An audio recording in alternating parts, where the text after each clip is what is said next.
Principal Secretary, National Treasury, Dr. Chris Kipto, our CS for EAC, Asala and Regional Development, Penina Malonza, the Chairman of the ISPAC Council, CPA Philip Kakai, the ISPAC Council members, the ISPAC CEO, honorable members of Parliament, representatives of regional professional accountancy organizations, certified public accountants present, distinguished delegates, good afternoon. I'm very delighted to be here to get this opportunity to talk to great minds, to professionals in accountancy. We don't normally get this privilege because we talk to wananchi. And when we are accorded this opportunity, we are very humbled because you are great minds. And you know, as we are small people of limited education, not your professionals, we're just there. So when we get an opportunity to have a discussion with you, we are very grateful. I have brought greetings and warm regards from my boss, our leader, President William Ruto. He has asked me to say jambo. And the Ruto administration, where I'm the principal assistant to the president, have identified our modus operandi for governance as continuous engagement with everybody, including the professionals. I was here last week to talk to supply chain fraternity. I was again here talking to the Institute of Kenyan Engineers. I'm here today talking to you because as an administration, we have accepted with humility that we don't know everything.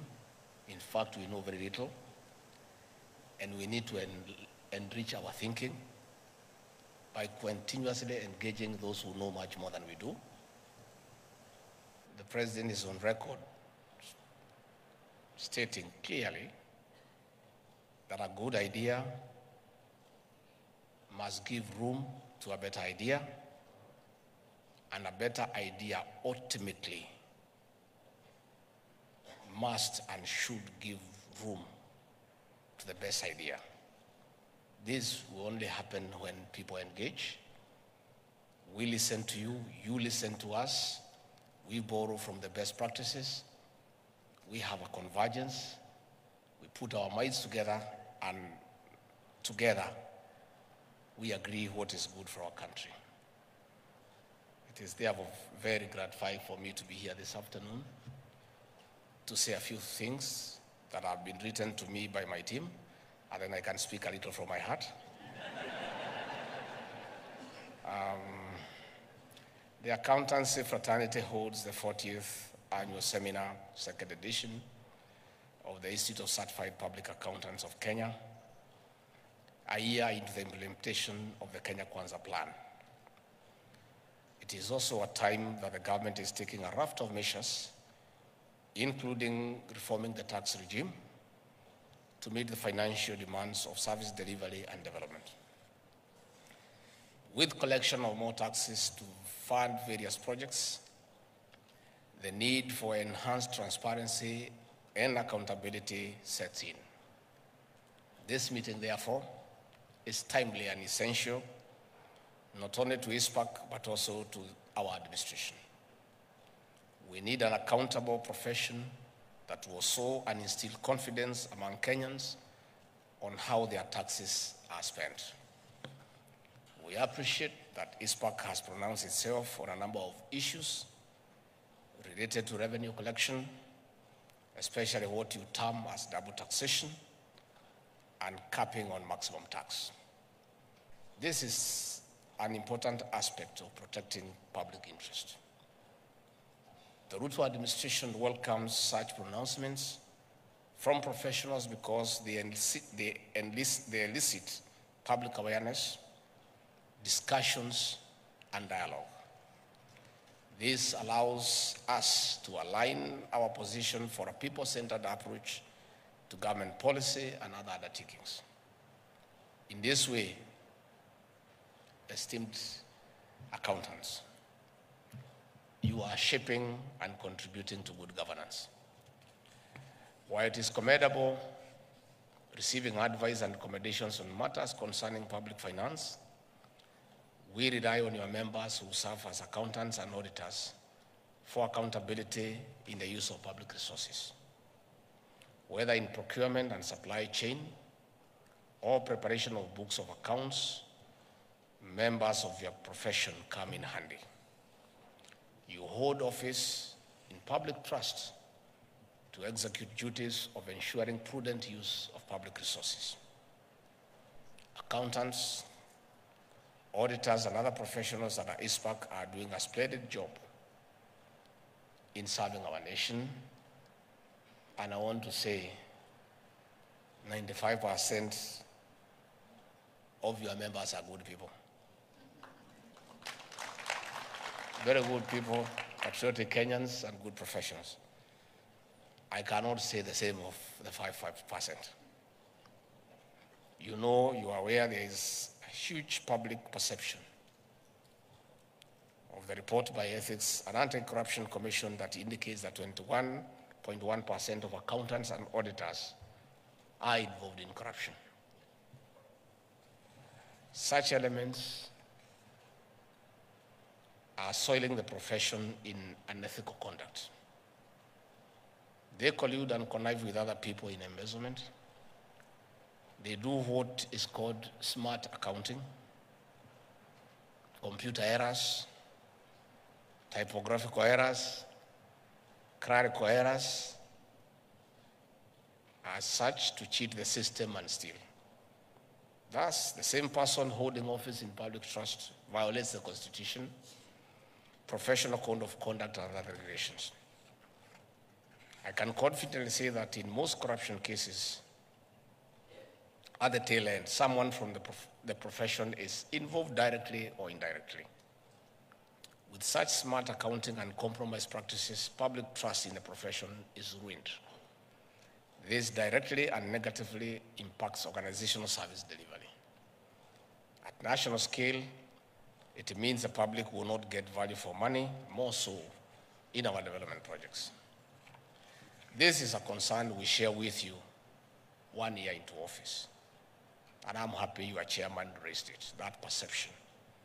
We need to work on it so that a few rotten potatoes in a huge sack do not soil the name of an entire profession.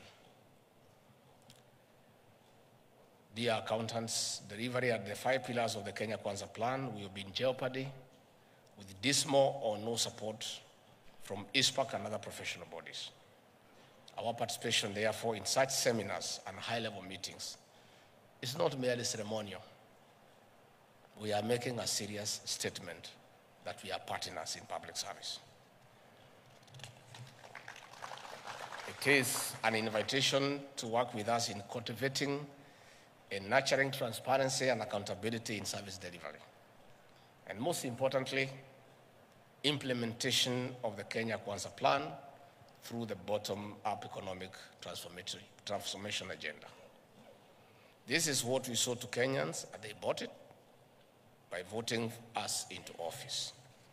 In addition, we can improve and maintain standards in the profession through such regular meetings for sharing of information, experiences, and good practices. Positive accounting through integration of technology and innovation is a critical component to improving and maintaining standards. Skills are like software. You have to regularly update them, otherwise they run the risk of going obsolete. Our government is going digital in services to improve client experience, promote accountability besides raising our revenue portfolio. The impact we seek will only be felt if we integrate digital innovation into our systems. We heavily rely on you to set the standards. This is essentially what this seminar is all about. The future is not tomorrow. The future is here today. Distinguished professionals, besides robust training, research, and constant review of course syllabus, mentorship is a central component to promoting professionalism. In the bottom-up approach, we call upon senior members to mentor upcoming professionals and offer more opportunities to women and people living with disabilities.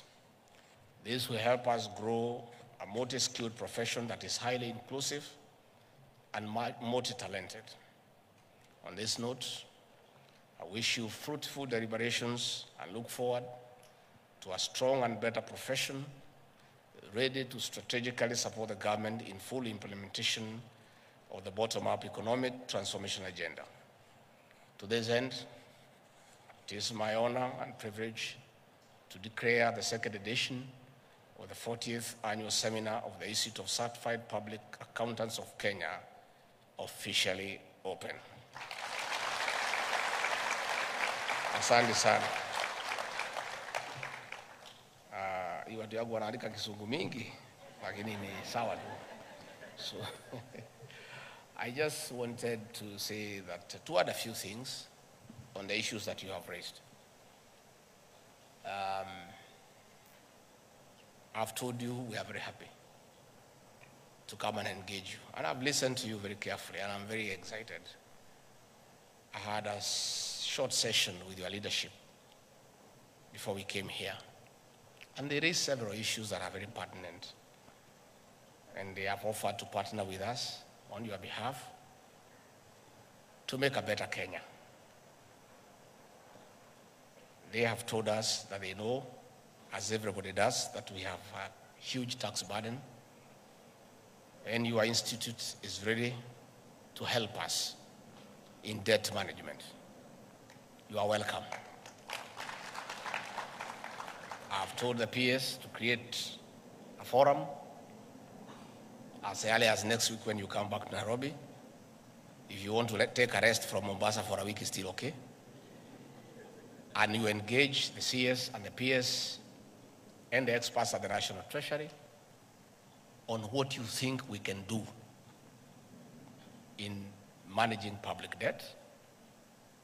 And after you finish with the Treasury, we'll ask you to come and make a presentation before President William Ruto on what you think we can do. Many people are not truthful. Myself, I'm a truthful person. And you know, many people want to skirt around the issues that I have, making us have a challenge as a country. The truth of the matter, and you people know it. Our challenge is nothing else but public debt, which is unmanageable. This debt, we did not make it ourselves. If you remember, on the 13th of September 2022, when I took oath of office as Deputy President, and I was given an opportunity to say something before I invited the President, I told the people of Kenya, on day one, not now, because I'm a truthful person, of the economy we have inherited. And I told the people of Kenya that we found empty coffers. I told the people of Kenya we have found a 9.6 trillion public debt. I told the people of Kenya we have found pending bills of 900 billion. I told the people of Kenya we have found a demoralized public service. I told the people of Kenya we were almost facing an economic shutdown. Today everybody is talking about it. That time people shouted at me, oh, this guy is very cheeky. Why is he talking before foreigners about our challenges? But I needed to tell Kenyans from day one. Had I not told Kenyans today, they would be blaming us. I told Kenyans the kind of economy we inherited. Many people are uncomfortable us talking about it. But the truth must be said. That is the space we are in. And I welcome wholeheartedly that you have volunteered to help us with ideas of what we can do to manage our public debt. And what we agreed under the leadership of President William Ruto is that we found ourselves in a hole. And what you do if you're an intelligent person, when you find yourself in a hole, you first stop digging and figure out how to get out. And that is exactly what we have done. Tightening revenue collection, sealing leakages, making sure that every cent is collected to pay public debt. All those people who are criticizing President William Ruto, they need to be honest. Are they telling the president and the government not to honor the debts that we found? These are debts for the Republic of Kenya. Although they were not committed by the present administration, they were debts committed by the government of the Republic of Kenya then. You as accountants, as business people, you know,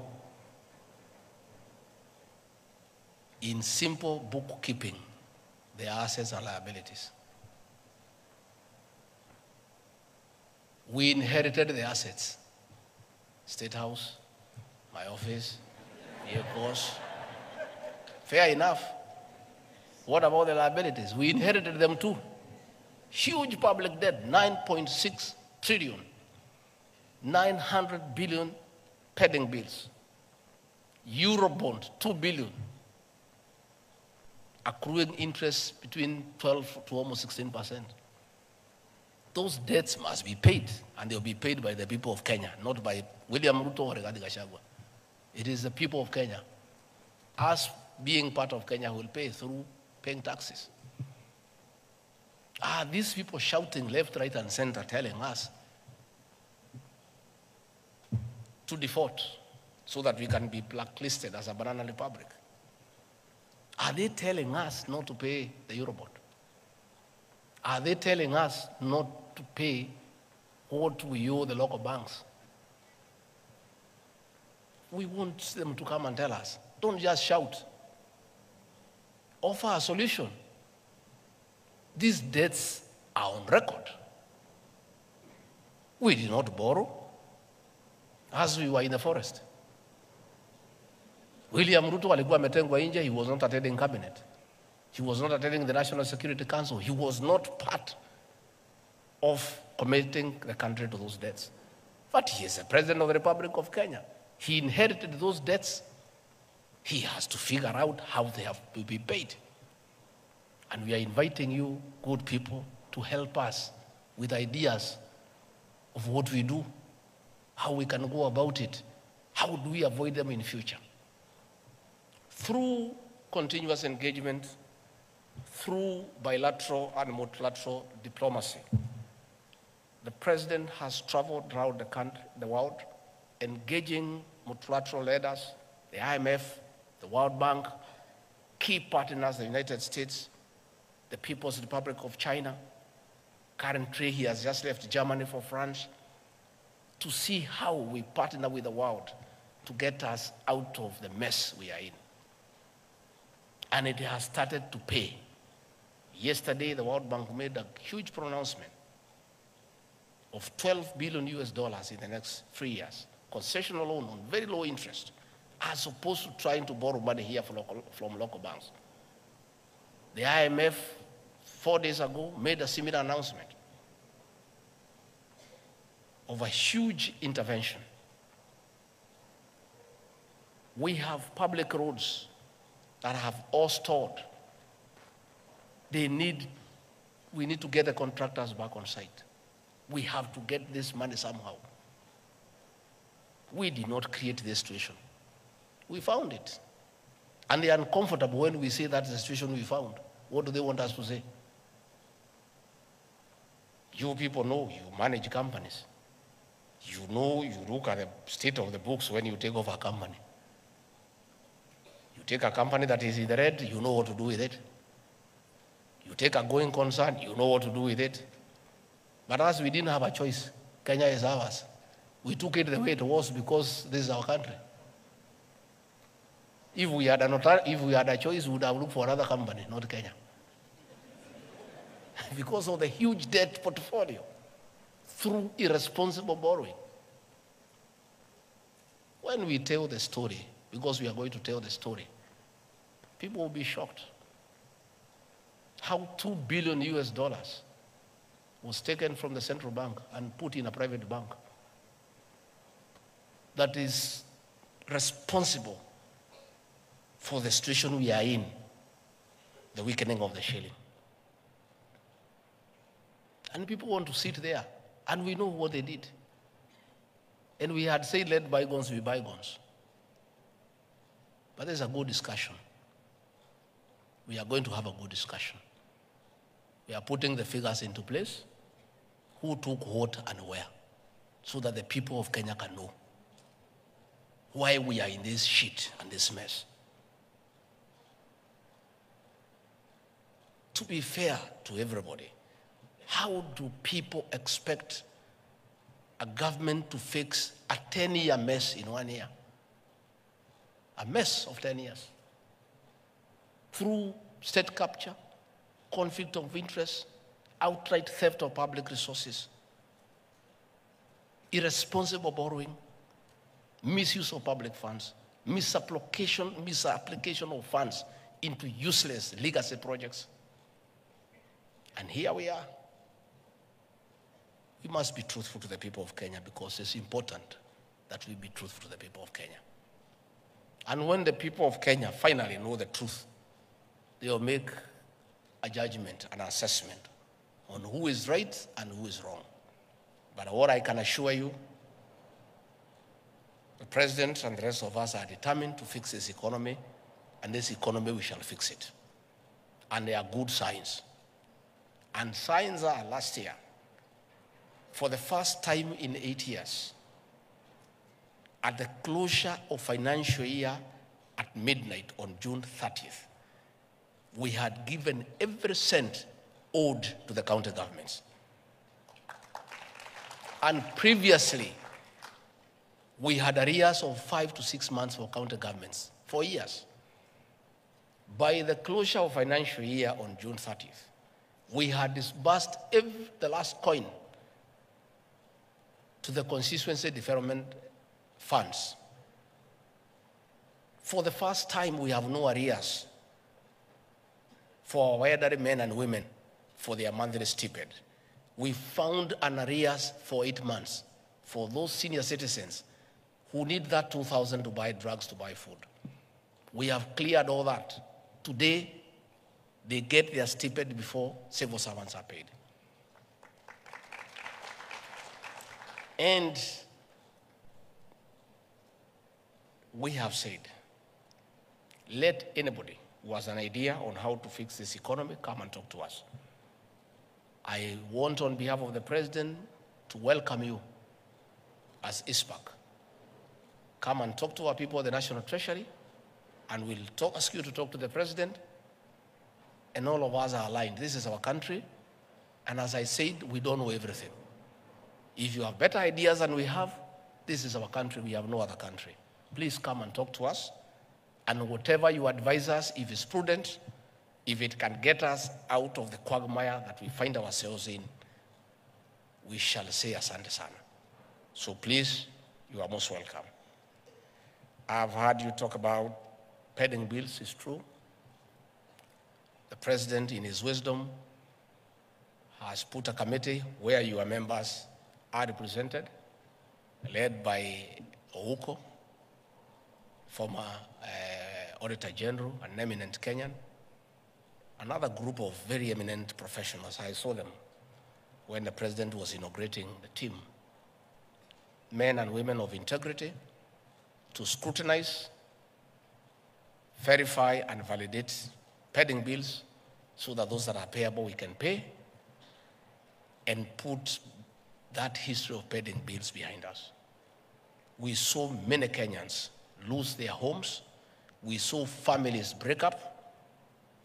We saw people commit suicide as a result of pending bills. Government documents became worthless. Previously, during the Kibaki regime, you could walk to any financial institution with an LPO and get LPO financing 50% without a question, because the documents had credibility. People knew that you are given a contract by government, it is payable. Today, there is no bank or microfinance institution that will honor an LPO because you supply 2, 3, 4, 5 years down the line, you have not been paid. We want to restore the sanctity of government LPOs and LSO and contracts so that they become bankable, that you can walk to a bank and get cash against it to carry out the works that you have been given. So that is ongoing. Again, you have said you have your issues of the remuneration role.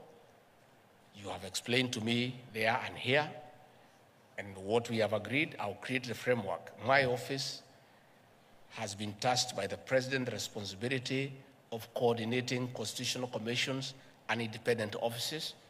I'm the one who does that coordination in my office. So we have agreed with the chair.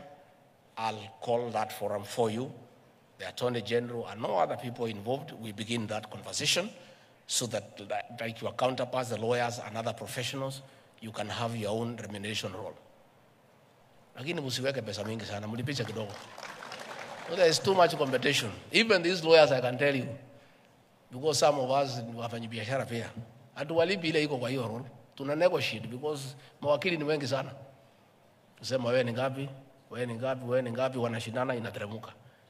It is good to have the remuneration role as a benchmark. But you are also many. You have told me you are 35,000. 28,000 are in practice. So mutashindana tu pole pole so that Kenyans can also get the best deal. So that one I'll do. Again, you have talked about too many regulations and will help. The members of the National Assembly are here. The Attorney General is there. We can agree on how to fast track the review of these regulations so that we can collapse them into something that is making sense, so that we don't have too many laws for the same person doing the same thing. So that is something we can help in terms of fast tracking with the leader of the National Assembly in Parliament, with the Attorney General, with our legal drafters. We can work together and we can help you to fast track that one. The MP for Molo, KK, my good friend, has said about you people being targeted when there are investigations. It is true. Even the procurement people who are here crying the same. It is true, and it's very sad.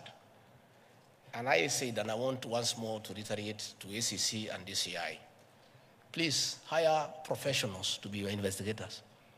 Hire accountants, hire procurement people who can advise you on how the investigation is going. You find some of these policemen, they have no idea about accounting. You know? So he is being asked to interrogate you and write statements on things that himself he cannot comprehend. You know?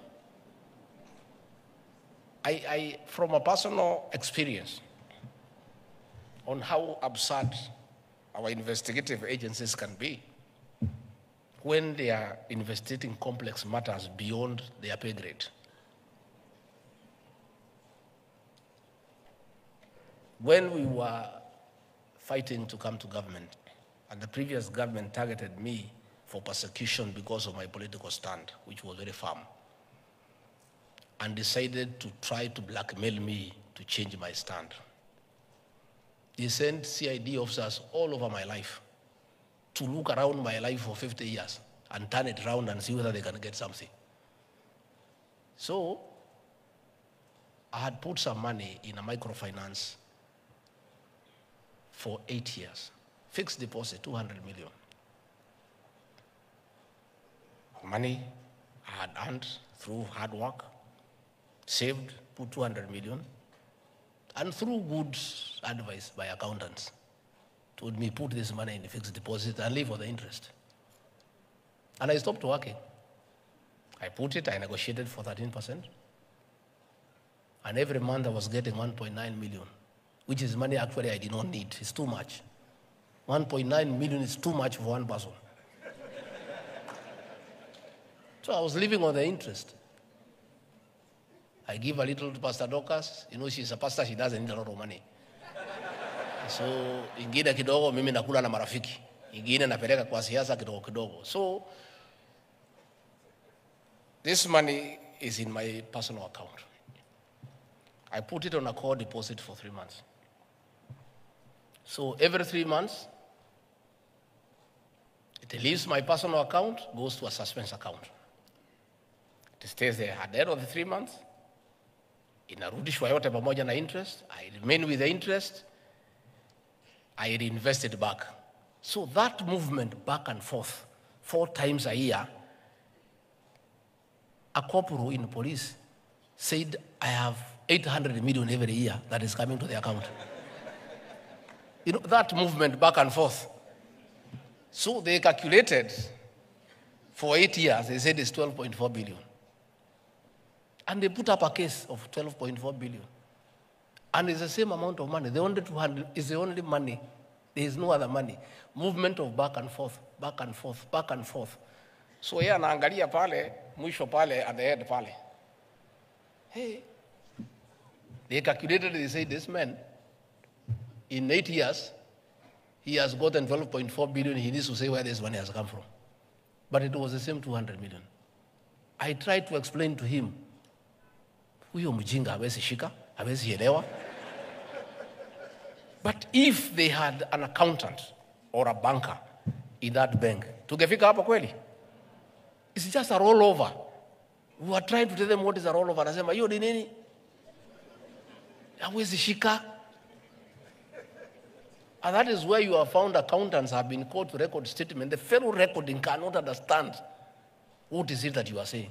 He has no idea about books of accounts. So I'm saying, EACC, DCI, please, for you to deal with corruption and economic crimes, hire professionals in every field as your investigators. Have accountants, have procurement officers, have bankers, have all sorts of professionals for you to deal conclusively with economic crimes because they are complex. An ordinary policeman trained in Kegajo cannot understand those things.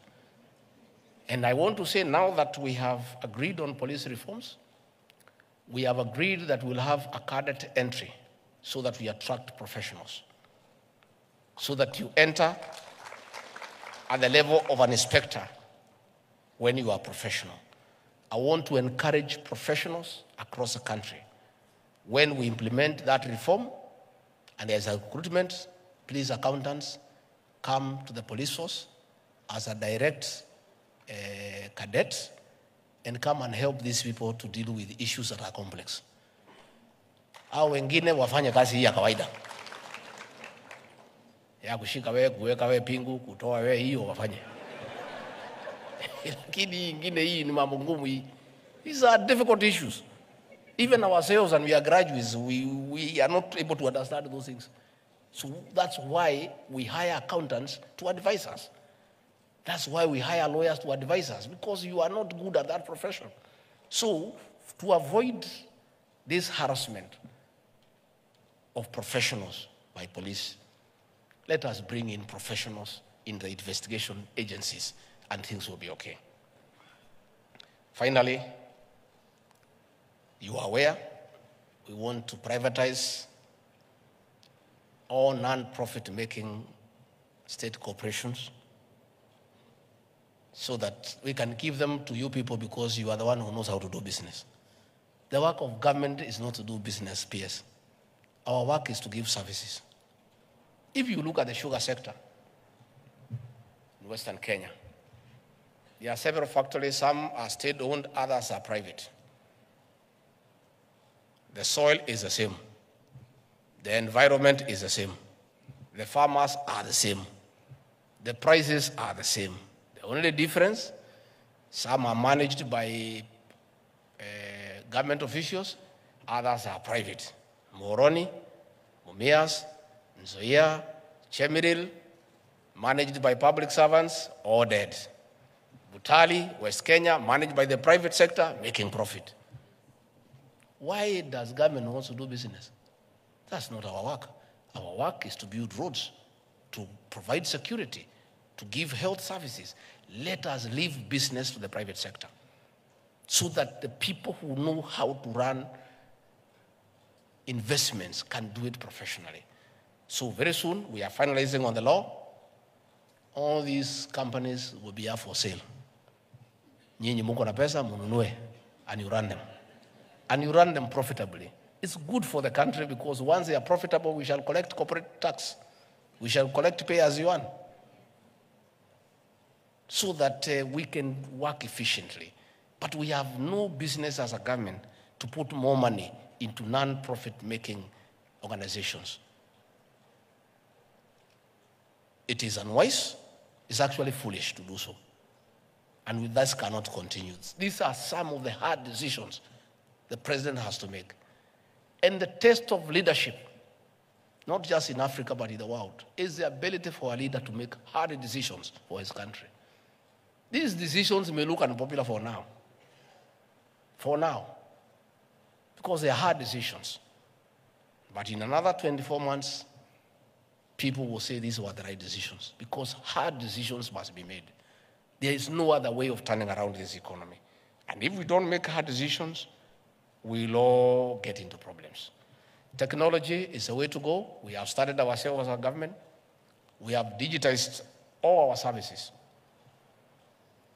And you know,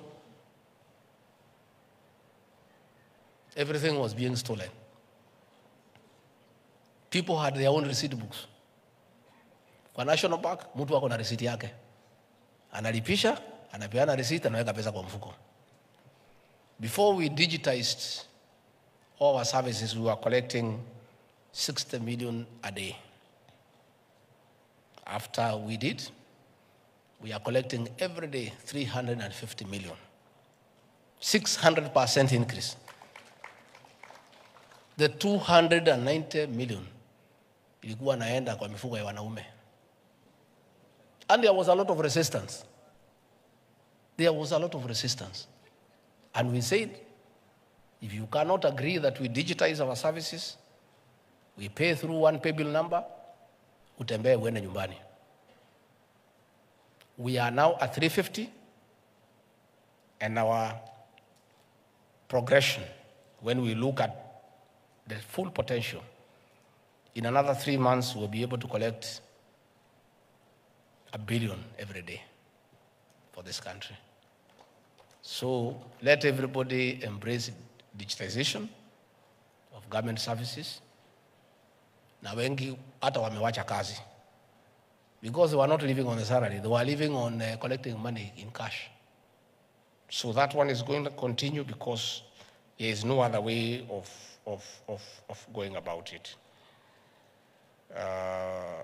Finally, you talked about your scheme of service.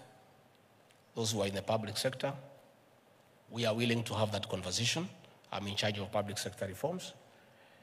We are willing to engage you as ISPAC on behalf of those who serve in the public sector so that we can agree with the Public Service Commission and the Ministry of Public Service on a scheme of service to encourage career progression and to have a very defined structure on how you rise in the service so that you don't just work and you are not sure about tomorrow.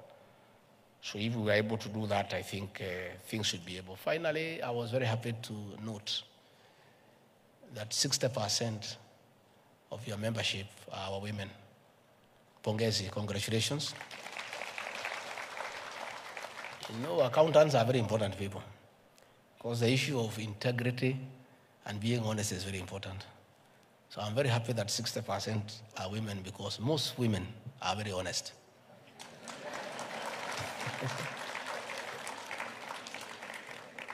Yes, myself, I hang around with a lot of women in my office. All the key areas nimepatia wa mama because hapana wezi. Quite a number, a few ni wakora lakini the whole, a few manga kidogo wanakaa kama wanaume. Lakini sisi wazee tuko wakora kidogo. So I'm very happy that most, 60% of your members are women, and we want to encourage our women to fight for your space in every sector in this country, including leadership. Be women of substance. You have something to offer because you offer service from the heart. You are very genuine and compassionate in what you believe in. So we would want to see more women in leadership. And I can tell you from the cabinet, we have 8 women. They wanatoa jasho. They work, and they work from the heart. They are so passionate in what they do. We want to see more women in the judiciary. We want to see more in the cabinet. We want to see more in the private sector. We want women to take up their rightful space in the management of the affairs of this country and in terms of economic activities. Kwa hivyo mimi nimeshukuru sana. I've learned several things. And you know, sisi watu hatujasoma sana, ukikaa na watu wamesoma unafaidika. Najua when we were studying biology, there were 2 processes in biology. One was called osmosis. What was the other one called, Kimani? Yeah? Diffusion. So, bila nimekaa hapa, ukikaa na watu wamesoma through diffusion and osmosis, hata wewe unapata. So I feel more educated and more learned by just sitting around with you people. So mkiniita tena nitakuja. Mkitaka nimletee rais atakuja. Yeah. At least rais ako na bahati, you cannot intimidate him. Yako na degree 3 sio kama mimi niko na moja. So he will be more comfortable with you guys. Me, I'm a little bit intimidated, but nangangana too. You know, so we are very grateful, and we look forward to engagement. Please continue discussing your issues. Talk about our country. Let us talk about our economy. Na tafadhali, the 5% nimeongea juu yake. 95% nyinyi watu wazuri. Wazuri sana. Lakini 5% nyinyi ndio mtatuharibu sisi. You are the one who come to show us how to cook our books so that we evade tax. Nyinyi. There is nobody who evades tax without an auditor. Hakuna mwananchi ya kawaida anaweza koroga hiyo vitabu aepuke. Nyinyi ndio wajuaji ya kukoroga vitabu. You people. Matters tax evasion, you guys are in it. You are the ones who sit down with the directors of companies and show them vile watakoroga vitabu. Na ndio unaona mtu akiitwa na KRA anasema ngoja nitafute accountant yangu kwanza. Nobody is willing to talk to KRA without a fellow there. It's like a lawyer on matters tax. So please, be good people. Be patriotic to your country. Let people pay what they owe. Don't assist them to cook books.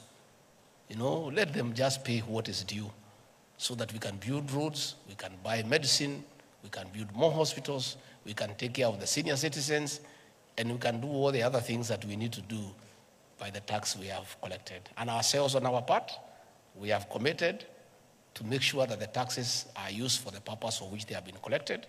We are sealing off loopholes for leakage and for stealing of public funds so that the people of Kenya, once they pay tax, they can see what the tax is doing. With those very many remarks, asanteni sana na Mungu awabariki. Thank you.